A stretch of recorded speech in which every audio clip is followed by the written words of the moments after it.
Something crazy is happening in Scotland again, as Scottish Conservatives are now telling the voters to back the Labour Party.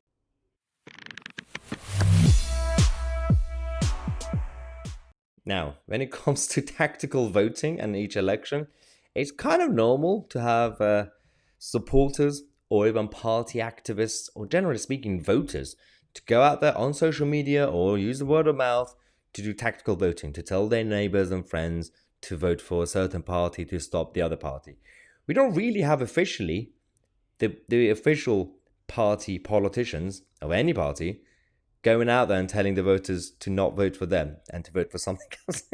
It's all because of what's going on with the SNP establishment. So Humza is now the new First Minister. He's the new leader of the SNP.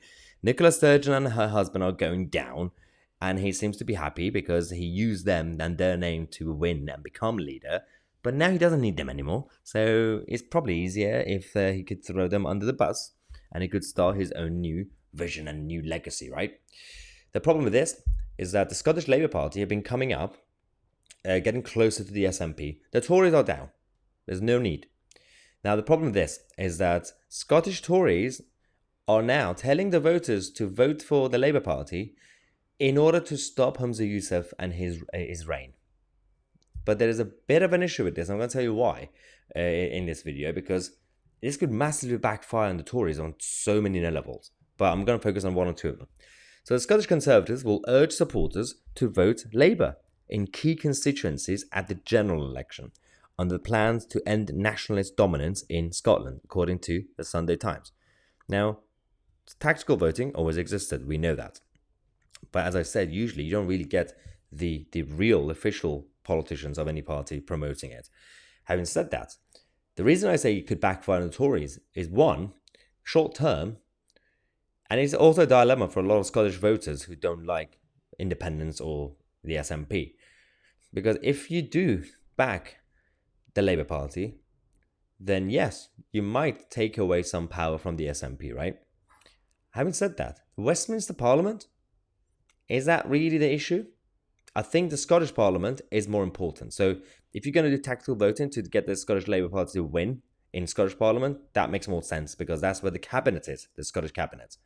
In Parliament, in Westminster Parliament, regardless of how many SNP MPs you have or Scottish Labour MPs you have, don't think it's going to change that much. And the reason for that is that if you then end up backing Scottish Labour, and if Labour do well in Scotland, it will backfire on the Tories because it will help Keir Starmer get a majority. I'm not really sure if they thought this through, these idiots. Because the other reason that it's going to backfire is that the voters are going to see the Tories knocking on the door, for example, hypothetically, and they will say, hey, I'm a Tory, can you vote for Labour? You're undermining your own branding as a party. The Tory party in Scotland, who for some time they made some progress, you're now going to be completely disrespected because nobody's going to take you seriously because they see you as a party who's going around knocking on doors, telling voters to not vote for them, to vote for another party.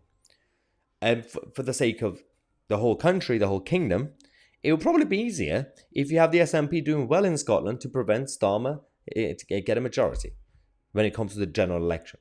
When it comes to the Scottish elections, I probably agree. Do whatever you can to stop Humza Yousaf from remaining as First Minister. But I'm not sure if these people have thought this through. Look at the numbers, for example. Now, faith in Humza.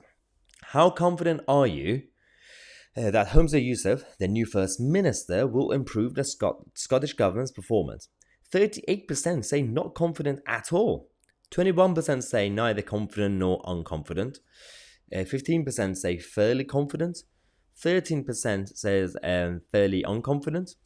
And only 4% say confident. That is absolutely weird. So we know he's not going to be popular. We know the SNP are going to go down anyway. But this is about the Scottish government. And I get it.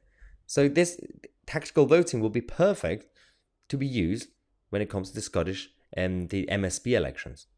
Not the MPs. Not in Westminster. What's the point?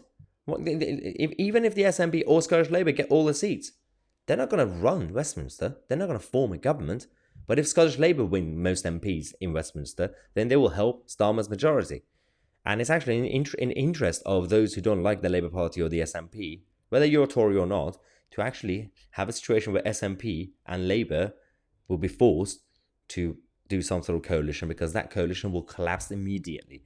And then we could have another election and we could actually vote for some sanity as an option, potentially. It's weird. So we know that the Labour Party have been coming up in the opinion polls. The voting intentions right now, support for the SNP has dropped again by another 4%. As you can see, the Labour Party coming up again by another 3%. The Tory party the Tories are not changing. no one really cares enough to even hate them at this point. The Liberal Democrats, the comeback kids, they continue to go down because, again, people completely forgot that the Lib Dems exist, which is brilliant, considering we are talking about a time when a lot of people are sick and tired of the Tories and the Labour Party, right? In the whole country. This is the perfect time for a third party, like the Lib Dems, to come up and actually offer some alternative ideas. But no, Ed Davey is just busy walking around farms and just doing his PR stunts, whatever he's doing. So out of touch. Absolutely out of touch. Now, let me know what you think about this news on Mahyar, Tousi, and we are the media.